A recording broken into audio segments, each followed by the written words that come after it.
19 তারিখ ছিল আমার মা বাবার অ্যানিভার্সারি, কিন্তু আমরা সারাদিন কেউ ঘরে ছিলাম না। আর তাই রাত্রিবেলা আমরা ঠিক করি যে ছোটখাটো করে সেলিব্রেট করা যেতেই পারে, তাই ঝটপট অ্যারেঞ্জ করে ফেলি। মানে শুধু কেকটাই। আর দেখতে পাচ্ছ যে আমাদের সাজানো হয়ে গেছে, এবার পালা বর বউকে ডাকার। তো প্রথমে ফোন করেই ডাকার চেষ্টা করা হয়েছিল, কিন্তু না আসায় ধরে বেঁধে উপর থেকে নিচে টেনে আনা হয়েছিল।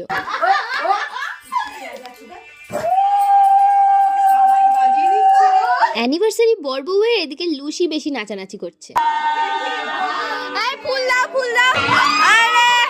কিন্তু নকল ফুল বলে আমার মা আবার ফেরতও দিয়ে দিল, পছন্দ হয়নি। আর এবার বেজে গেছে যুদ্ধের সানাই, তো কেক কাটা হবে।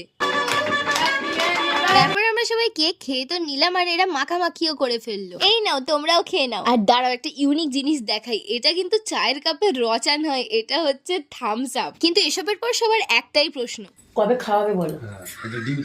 দেখা যাক আমার বাবা কবে খাওয়ায়। তো দেখা হবে নেক্সট ভিডিওতে। এখনকার মতো টাটা।